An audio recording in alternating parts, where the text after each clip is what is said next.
¿Qué tal, amigos? Bienvenidos a una nueva edición de Perú Reporte. Bueno, hace un par de días amanecimos todos los peruanos contentos porque nos decían en los periódicos que le habíamos ganado en La Paz 3-0 a Bolivia y nos habían dado los 3 puntos. El problema es que ha sido en mesa. Hace 8 años que no ganábamos nosotros de visitantes y ahora sí pues hemos ganado de visitantes y tenemos 3 puntos, estamos con 11 puntos a 4 de la línea de fuego clasificatoria, pero ojalá que estos triunfos pues en algún momento de la historia no sean en la mesa, que sean verdaderamente en la cancha como verdaderamente se consigue una clasificación. A nivel dirigencial pues dicen los argentinos que si Grondón hubiera estado en la Asociación de Fútbol Sudamericano, esto no hubiera pasado porque está por ir una situación riesgosa a la Argentina. Empezamos este comentario algo futbolístico porque sabemos que empezamos una semana nosotros rumbo a 2 partidos claves, uno con Paraguay, otro con Brasil, que ojalá que así como ganamos en la mesa también ganemos en la cancha. El Perú definitivamente necesita una alegría y el Deporte Rey siempre es el encargado de eso. Lo que pasa es que el Deporte Rey hace casi 30 años que no se acuerda de nosotros los peruanos. Ojalá que se vengan días importantes pues para el fútbol nacional. Doblamos la página y les contamos que hoy tenemos en principio a Melvin Rodríguez, ingeniero, que fue parte de nuestro 10º libro, La Nueva Sangre, que nos va a hablar sobre el reasentamiento poblacional. Y también estará con nosotros la ex vicedecana del Colegio de Abogados de Lima, la doctora María Elena Portocarrero, hablando de feminicidio. Sobre estos temas vamos a conversar con nuestros invitados luego de esta pausa comercial, donde están ustedes invitados también a que aprecien el cortometraje Tercera Llamada de Perú Reporte Film, que interpreta Patricia de la Fuente y Ricardo Morante. Vemos el tráiler y volvemos con Perú Reporte. Empezamos.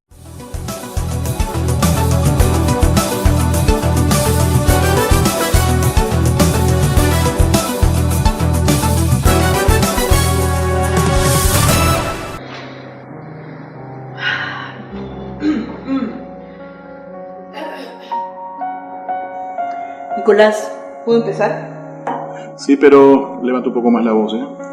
Querido, yo sé perfectamente en qué tono debe ir mi voz. Es igualita a su padre. Por cierto, ¿no te tocaba irte a vivir con él? Sí, mami, es un mes cada uno. No me recuerdes ese día. Hay eventos en mi vida que preferiría que jamás hubiesen sucedido. Ay, pero todo cambia, Karen. Y hoy soy un hombre nuevo. ¿Quién es Paola? Es la novia de mi papá. ¿Te dijo Diego que nos vamos a casar? Para eso has venido, ¿no?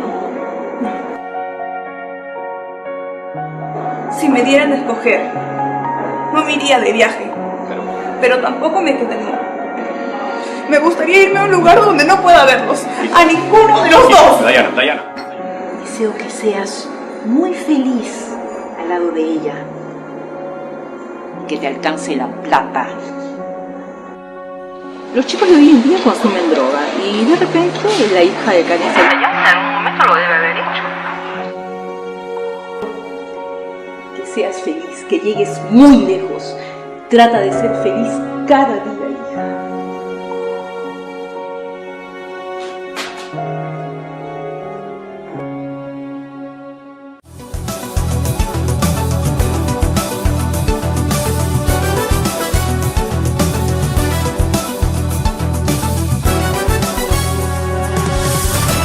Continuamos en Perú Reporte y en este bloque vamos a conversar, como ya lo hemos anunciado, con el ingeniero Melvin Rodríguez, a quien conocemos. Él fue parte de nuestro libro en una entrevista que le hicimos para una de las últimas publicaciones nuestras, La Nueva Sangre, y hoy está con nosotros para hablar sobre un tema sumamente importante, más aún en esta coyuntura, que es el reasentamiento poblacional. Melvin, muy buenos días, bienvenido a Perú Reporte. ¿Cómo está? Buenos días, gracias amigo Rolando. Acabo de mencionar el tema del reasentamiento poblacional. Quisiera que nos aclares el concepto para los televidentes. Sí, el reasentamiento poblacional se da aproximadamente como ley hace unos 3 años atrás, donde producto de las muchas vulnerabilidades que tiene nuestro Perú por temas de deslizamiento de terrenos, por temas de vivir en las laderas de los cerros, como muchas viviendas, por la falta de vivienda, por la necesidad socioeconómica que tenemos, se ven ocupadas estas laderas de los cerros por las viviendas que tienen un bajo contenido económico en cuanto a infraestructura. Entonces, se posicionan en zonas donde no están permitidas Y que tienen en riesgo sus vidas, por cierto. Y que tienen en riesgo, que muchas veces están declarados con documentos como riesgo alto, y que estos, en aplicación de este tema de riesgo alto, lo que queda es reasentar a todas estas personas a una zona de menor riesgo, porque han sido declaradas como riesgo alto en donde están ubicados actualmente. Se pide mediante esta ley y su reglamento de que se reasiente para una zona de menor riesgo. Y todo este reasentamiento poblacional tiene toda una secuencia, tanto administrativa como técnica, social, económica y de logística inclusive, para poder retirar a todas el 100% de las personas, y que estas zonas que quedan como zonas de alto riesgo queden como una zona de amortiguamiento, tanto de vegetación o de zonas de pradera, para que en lo posterior se evite que nuevas personas en búsqueda de una vivienda puedan nuevamente ocupar estas zonas ya declaradas como riesgo alto. Ahora, entiendo que el porcentaje de pobladores que estamos hablando es bastante alto. Solo en Lima, en las periferias de Lima, en tanto Lima Norte, Lima Centro, Lima Sur, nosotros tenemos aproximadamente 1 millón de personas viviendo en las periferias de Lima, en las laderas de los cerros de Lima. Sin considerar también que existen centros poblados o agrupaciones familiares en el interior del país, que muchas veces por los plegamientos de todo lo que es las capas de terrenos que se van plegando producto de los sismos que se producen, todo esto deslizamiento de terrenos también me genera un número no muy importante, pero sí necesario de considerar como reasentamiento, porque estos terrenos van también a un deslizamiento, hacen una remoción de terreno, y todas estas personas se ven afectadas por un desequilibrio de solidez en cuanto a una necesidad de búsqueda de vivienda. Ahora, solamente 1 millón de personas en la ciudad de Lima, estamos hablando de una cantidad bastante fuerte, la tercera parte de la población de todo en Uruguay, por ejemplo, ¿no? Es 1 millón de personas. Ahora, estas personas que están en esta situación, según esta ley, ¿a qué tienen derecho o beneficio? La ley me determina de que yo en su aplicación debo hacer el reasentamiento poblacional del 100% de las personas y ponerlas en un lugar a buen recaudo, que sea también declarada esta nueva zona como una zona de bajo riesgo. O sea, o tenga una zona mitigada en la cual yo no pueda exponer a las personas para su vida y la salud de estos ciudadanos que están en esta nueva situación. Pero la ley tiene vacíos también. La ley, por ejemplo, me dice de que las personas empadronadas, que es parte del procedimiento administrativo, deben tener un tiempo de ubicación y de situación mayor a 10 años, que se encuentran en esta zona de alto riesgo, y una familia determinada puede hacer en su encuesta determinada con un tiempo mayor a 10 años. Pero ¿qué pasa? ¿Qué pasa con aquellas familias o aquellas personas que tienen 5, 2 años, 3 años, 7 años, 9 años? Entonces estas personas, según la ley, no deben ser consideradas. Entonces yo no puedo sacar al 95% de las personas que viven y dejar al 5% de personas sus viviendas, porque no me cumplen el tiempo de 10 años. Esos son los vacíos que tiene la ley. Entonces no me está salvaguardando al 100% de las personas que deban salir. 1. 2, es que la misma ley no me pone un énfasis de presión a la autoridad, que en función a documentos determinados ya como riesgo alto, la autoridad, según el reglamento, la autoridad no tiene un tiempo mínimo como para ejecutar las acciones de declarar riesgo alto por intermedio de un acuerdo de consejo y declararlo riesgo alto no mitigable, que ya no tiene solución, ¿no? Y a su vez, esta autoridad, como no me da los plazos para que se ejecute en función de un documento técnico, la autoridad lo que hace es ver si en algún momento lo puede hacer, o en algún momento pueda decidir qué hacer con estas personas, y si es que lo quiere hacer también, porque están claros los vacíos legales. ¿Cuál es el procedimiento? ¿Qué poder hacer para poder revertir esto y hacer más viable esto al alcance de las personas a las cuales nos estamos refiriendo? Hay que buscar el consenso entre instituciones técnicas, que son las que ven estas evaluaciones de los temas técnicos de de la ley de reasentamiento poblacional, entre ellos INDECI, entre ellos CENEPRED, entre ellos INGEMET, que son las que generalmente determinan por el tipo de suelo cuál es la rapidez que debe tener, y buscar un consenso. Considero yo que debe llevar este consenso a la presidencia del Consejo de Ministros o algún ente técnico dentro del Estado. Para eso solamente se requiere voluntad política. Voluntad política o una comisión de la línea congresal como para que pueda determinar y ver y revisar la ley de reasentamiento poblacional y pueda voltear estos vacíos legales y pueda favorecer, sobre todo, al ciudadano que está expuesto a riesgos y que de por medio está la vida y la salud de estos ocupantes. Entonces, es un tema de voluntad política donde se junta a la sociedad civil, si es que así se quiere saber, se junta a los entes técnicos y se dispone a poder hacer estas variaciones de los vacíos que tiene la ley, para que en un momento bien corto nosotros podamos o comencemos a aplicar la ley de reasentamiento poblacional. En el Perú solamente se ha dado un solo reasentamiento poblacional que se ha aplicado la ley de manera tangencial porque se daba por un problema de afectación minera. Cuando te refieres a uno, ¿a cuántas personas benefició esta acción? No más de 3.000 personas, creo yo, no más del 3.000, que es que en función al porcentaje es menos del 0.03%. Así es, ahora, por lo menos de todo lo que es la ciudadanía. Y estamos hablando nosotros que en una ley que se ha promulgado el 2012, 2013 más o menos. Aproximadamente. Y en todo este tiempo solamente en esa circunstancia, esa es la data de la ejecución de ley. Esa es la data de que se haya tomado, de que se ha resentado en el Perú una población que está declarada como zona de alto riesgo.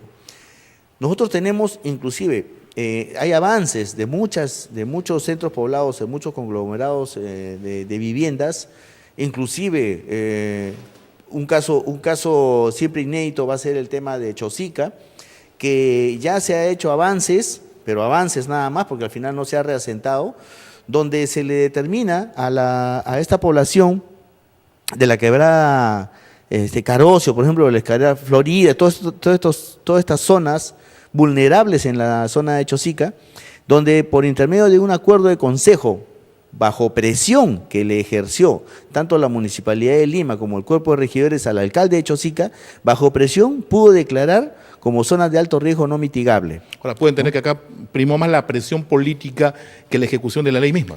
Claro, porque la ley tiene vacíos. ¿Y qué hace la autoridad? Se agarra de esa ley porque no me dice que yo debo ejecutarlo en un promedio de 30 días, 60, 90. No me dice el plazo. Entonces yo, autoridad, lo que hago es, bueno, si quiero la cumplo, si no, no, porque la ley no me obliga, ¿no? Importante que esto llegue en todo caso a la PCM y al Congreso de la República para poder Importantísimo, hacerlo. Porque estamos haando de muchas vidas. Solamente en Lima estamos hablando de casi 1 millón de personas, de poco más de 1 millón de personas, ¿no? Lima por el contenido y el número de habitantes que somos en Lima, ya estamos bordeando más allá de los 10 millones de habitantes y ya no estamos considerados una metrópolis, sino a partir de 10 millones ya somos considerados una megalópolis.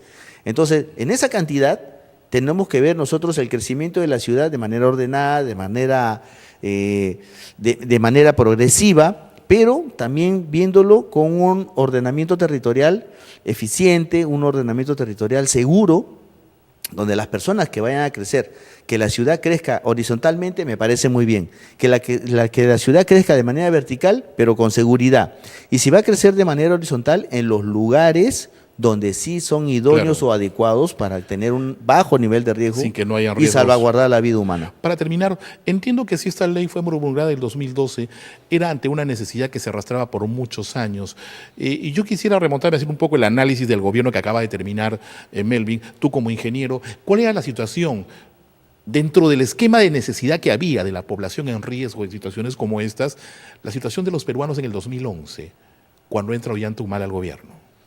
Bueno, amigo Rolando, esta ley en realidad lo que ha buscado es que ante todas estas situaciones de desastres que hemos tenido muchas veces por temas de inundación como el fenómeno del Niño, con temas de los sismos que tenemos porque estamos ubicados en el cinturón de fuego y somos un país latente ante una situación de desastre de mayor magnitud, ¿no? Lo que se hacía es que estos ciudadanos que estaban en ese nivel de riesgo El gobierno mitigaba de manera temporal con módulos de vivienda de madera sencillos, muchas veces con carpa, y te dejaban con carpa un buen tiempo, 3, 4, 5, 6 meses, hasta años te han dejado hasta con carpa porque no has podido suplir, ni ha habido una política de vivienda en salvaguarda como para poder atender una situación de desastre en el momento, súbita, inmediata. Lo que hacía en aquel entonces los gobiernos anteriores era meterte en algún programa de vivienda en la cual tenías que calificar moderadamente en cuanto a temas económicos para que tú recién accedas a una posibilidad de vivienda digna, ¿no?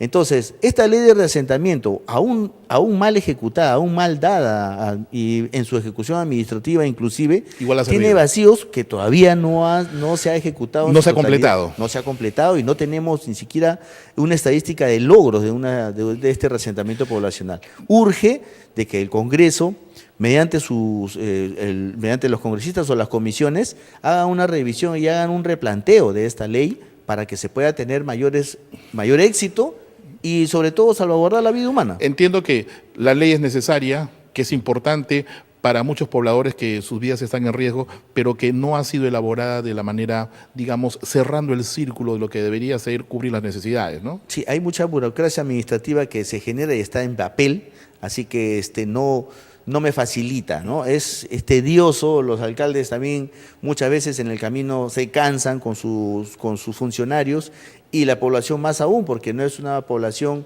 que necesariamente esté pegado a los temas técnicos para su ejecución. Melvin, te agradezco que hayas venido esta mañana con nosotros a hablar sobre un tema más tan importante y te comprometo a que frecuentemente podamos conversar cómo va el avance, si se llegó esto al Congreso, si se llevó esto a la PCM, por el bien pues de todos los peruanos. Sí, nosotros buscamos un interés de que esta ley también se tenga una modificación y agradecerte a ti, amigo Rolando, también por el espacio. Y a ver si en algún momento también contigo invitamos a algún congresista para hacerle llegar públicamente mediante el medio de comunicación esta situación. Sería muy importante también. Bien, muchas gracias. El A ti, ingeniero gracias. Melvin Rodríguez pasó por Perú Reporte. Vamos a una pausa. Hablamos de feminicidio con la vicedecana del Colegio de Abogados de Lima, María Elena Portocarrero. Una pausa y volvemos aquí en Perú Reporte. No se vayan.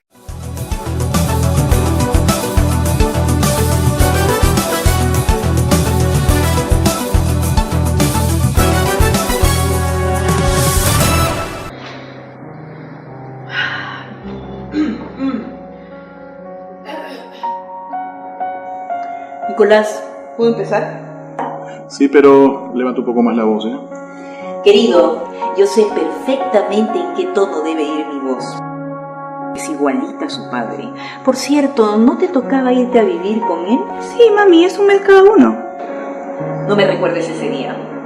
Hay eventos en mi vida que preferiría que jamás hubiesen sucedido. Ay, pero todo cambia, Karen. Y hoy soy un hombre nuevo. ¿Quién es Paola? Es la novia de mi papá. ¿Te dijo Diego que nos vamos a casar? Para eso has venido, ¿no? Si me dieran a escoger, no me iría de viaje, pero tampoco me quedaría. Me gustaría irme a un lugar donde no pueda verlos, a ninguno de los dos. Dayana. Deseo que seas muy feliz al lado de ella. Que te alcance la plata. Los chicos de hoy en día consumen droga y de repente la hija de Karen se... Ya en algún momento lo debe haber hecho. Que seas feliz, que llegues muy lejos. Trata de ser feliz cada día, hija.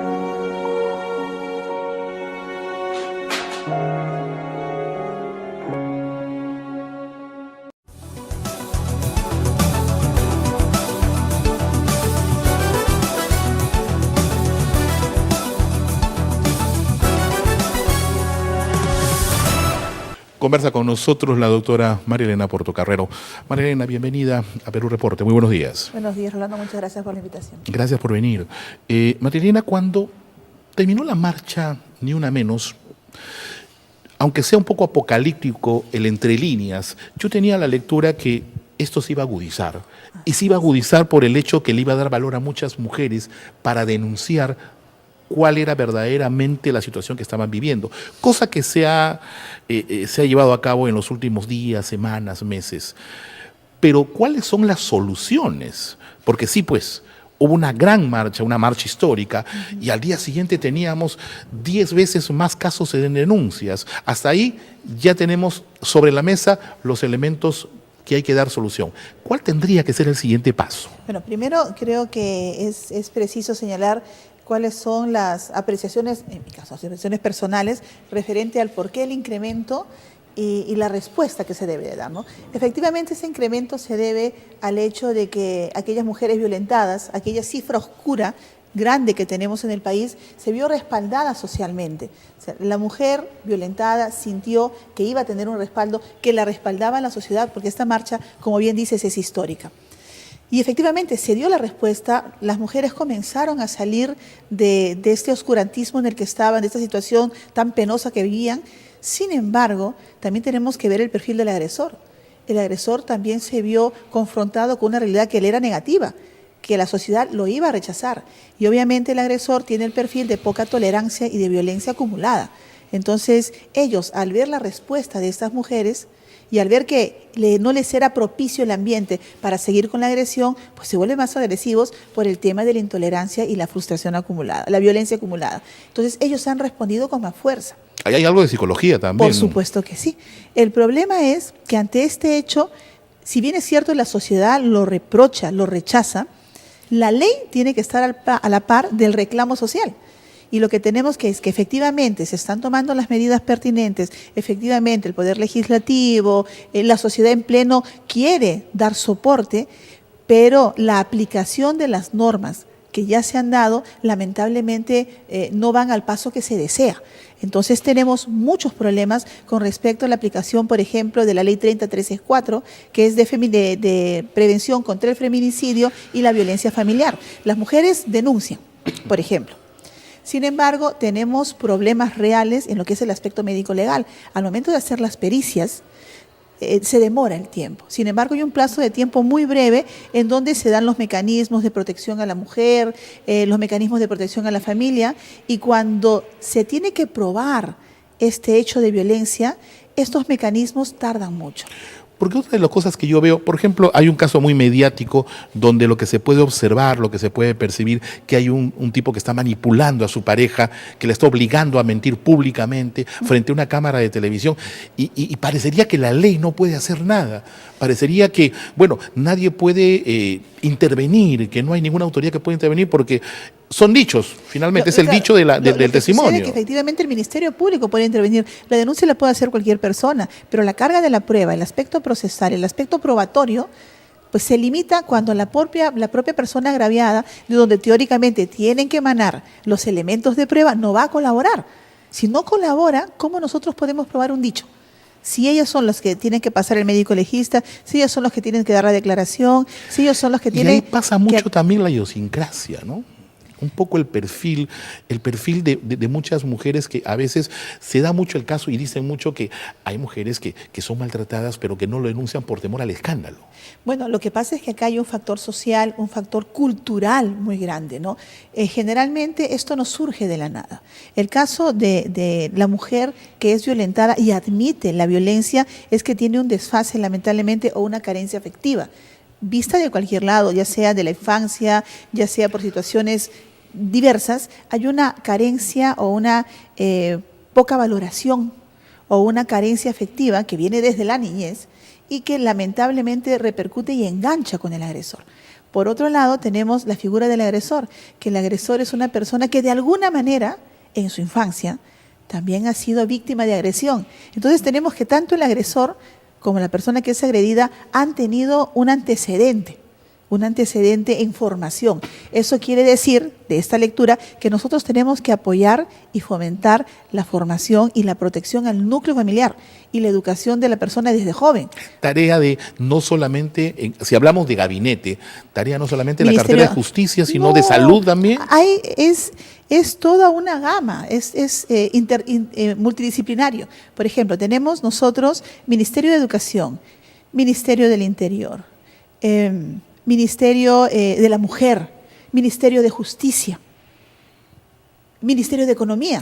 Y no hay un plan macro sobre La el tema. ley 3034 señala cuáles son las acciones que debe de seguir cada uno de los ministerios, las labores que les compete a cada uno. Sin embargo, tenemos un problema en el sinceramiento del presupuesto, porque se pueden decir muchas cosas, todas muy positivas, todas proactivas, todas que efectivamente pueden dar solución a este tema. Sin embargo, si no sinceramos presupuestos, tenemos problemas, por ejemplo, para poder habilitar albergues para las mujeres violentadas, para poder capacitar mejor a los psicólogos, para poder tener mayor número de psicólogos, para que puedan atender, médicos y psicólogos para que puedan atender y recabar los elementos de prueba con celeridad. Ahora que tocas el tema de albergues, un poco la defensa que tenía uno de los testimonios del caso más sonado mediático, ella argumentaba que un canal de televisión, una periodista, en este caso Andrea Llosa, le estaba prometiendo el hecho de darle una asesoría psicológica, de llevarle a un albergue, y esto al testimonio le sonaba pues como a tener demasiados problemas psicológicos. No, perdón, no entendía que era necesario esto. El tema de albergue le sonaba a aislamiento, y esto está en base un poco a la falta de información. Exactamente. Aquí lo que se debe hacer no solamente es declarar y manifestar abiertamente que tenemos una sociedad violenta, que es el primer punto. Aceptar que nuestra sociedad es violenta, a todo nivel. A todo nivel. Los delitos que vemos son de gran peligrosidad, son de gran violencia. Las acciones que vemos nosotros en la televisión continuamente, en las familias vemos gran índice de violencia. Hay niños quemados, mujeres quemadas. Entonces, si nosotros aceptamos esa violencia, que es real, debemos aceptar también que necesitamos medidas reales para poder solucionar este problema de violencia. Y si nosotros reconocemos que la familia es la célula básica de la sociedad, es ahí donde debemos incidir. Y los miembros de la familia reconocer el problema existente y ante ello buscar la solución. Y si tenemos nosotros que pasar por terapias, aislamientos, separarnos de aquella persona para que esta persona, a su vez, de ser el caso, pueda ser tratada y la familia también pueda sanar. Y si Dios lo permite y si se da esa situación, se pueda resolver y llegar a buen término y poder rescatar un núcleo familiar, porque si no logramos rescatarlo, tenemos que apoyarlo para que siga estas personas adelante, ¿no? En nuestro entorno social no ayuda, ¿no? No ayuda la televisión, no ayuda un elemento informativo salvaje que es el Internet. No ayuda, porque al final y al cabo, pues el chico en el Internet está libre, tiene una ventana al mundo de una manera que, si no se trata responsablemente y con control, es un elemento que tiende a restar en vez de a sumar. Incidimos entonces y volvemos al punto de si el niño o el joven necesita control, ¿quién lo da? Los padres. ¿Y los educadores dónde? En la casa y en el colegio. Y en el colegio. O sea, volvemos otra vez. Y como está la educación, creo que la única tabla de salvación, estamos hablando de la casa, ¿no? Pero ¿quién guía a los padres? Si los padres también están fuera todo el día. Están fuera todo el día. Entonces, tenemos nosotros que trabajar Ministerio de la Mujer, Ministerio de Educación, Ministerio del Interior para ver la situación preventiva de violencia. Tú en los 80 o en los 90 dejabas a un niño que llegaba del colegio y que tenía 13 años o menos, lo dejabas viendo televisión o escuchando música en la radio, y con 3 canales de televisión que tenías programas que uno tenía clarísimo qué cosa es lo que estaban viendo. Así es. Hoy tú dejas al niño que en su celular tiene internet y tiene las puertas a todo lo peor, también lo bueno, pero a todo lo peor que puede haber en el mundo. Está en videos, la violencia. Pero es que los padres también debemos de manejar filtros. Y los padres también deben de comprometerse con la información que se le brinda a los hijos, porque también tenemos la cultura del facilismo, ¿no? Por ejemplo, estoy ocupado, estoy trabajando, toma el teléfono, toma los juegos. Yo no veo chicos de 4 o 5 años que están pidiendo un tablet de regalo. Sí. Y en el tablet tienes para googlear y por ahí se filtran, se pueden haber. Pero los casos de secuestro que tenemos ahora, por ejemplo, de las jóvenes, ¿de dónde sale este filtro? ¿De dónde se contactan con estas personas de las redes? De las redes sociales, que no están siendo controladas, que los jóvenes no están siendo advertidos. Es decir, nuevamente, volvemos, familia, educación, en los colegios, en las casas, los padres necesitamos tener una participación activa en los medios de información a los jóvenes. Por otro lado, los medios de información social también, los programas que se emiten. Ahora, este último fin de semana, con la celebración de Halloween, hemos visto un evento donde ha convocado a 17,000 jóvenes, un enlace directo de televisión en la mañana, una niña de 14 años en una fiesta como esta. hasta las 6, 7 de la mañana. Estas son cosas que definitivamente antes no se veían y hoy eso no es casualidad, eso es un indicador que ahí adentro de ese lugar, de esos 17,000 jóvenes, habían muchísimos y muchísimas jovencitas de 14, 15 años. Y el estado en el que estaban, porque fueron entrevistados y uno podía apreciar pues el estado en que se encontraban estos jóvenes, ¿no? Y que eso no es la casualidad de un día, eso es lo que viven los jóvenes y los adolescentes todos los fines de semana en la ciudad. Claro. Y que parecería que el Estado pues es un convidado de piedra y nada está haciendo, porque mucho de eso es producto de que poco o nada hay por hacer en la vida, ¿no? Ahora, lo cierto es que se están trabajando, hay comisiones, yo sé que el Poder Legislativo, el Poder Ejecutivo están trabajando en aplicar nuevas normas de control. Lo que pasa es que este fenómeno de violencia es tan grande y esos hechos de violencia, tenemos mujeres violentadas diariamente, familias violentadas diariamente. Entonces, se debe de acelerar la ejecución de estos medios de control y estos medios de soporte a las familias para poder tener una solución y no caer a lo que ahora es una realidad, que el 80% de las denuncias por violencia o por maltrato están siendo archivadas. Esa es una realidad que tenemos actualmente. Y si tendría que plasmarse una frase, estamos en estado de emergencia en esta situación también, ¿no? Así es. Bueno, María Elena, yo quisiera comprometerte para que todas las semanas no solamente podamos conversar contigo sobre este tema, sino traer a otros especialistas para tener un bloque fijo acá en Perú Reporte, donde una especialista con la capacidad que tienes tú pueda plasmar esto no solamente para los televidentes, sino para el público en general, para los jóvenes. Y quisiera comprometerte para eso, para tener un bloque a partir de ahora. Ay, muchísimas gracias, yo te lo agradezco y la oportunidad va a ser muy valiosa, no solamente a nivel personal, yo creo que podemos tratar temas muy importantes de actualidad. Bien, muchísimas gracias entonces. Muchas gracias, Rolando. La doctora Mariana Portocarrero está. Hoy estamos en el Diario Expreso. Hoy usted compra el Diario Expreso, el suplemento Perú Reporte. Tiene diversos especialistas. Está un artículo muy interesante sobre los conflictos sociales con Rómulo Mucho. También está la doctora Mariana Portocarrero hablando de feminicidio. Así que compre el Diario Expreso con Perú Reporte. Nosotros nos despedimos como de costumbre, invitándolos a que mañana a las 8 de la mañana sintonice TV La Luz para encontrar aquí a Perú Reporte la verdad sin mordaza. Hasta mañana, permiso.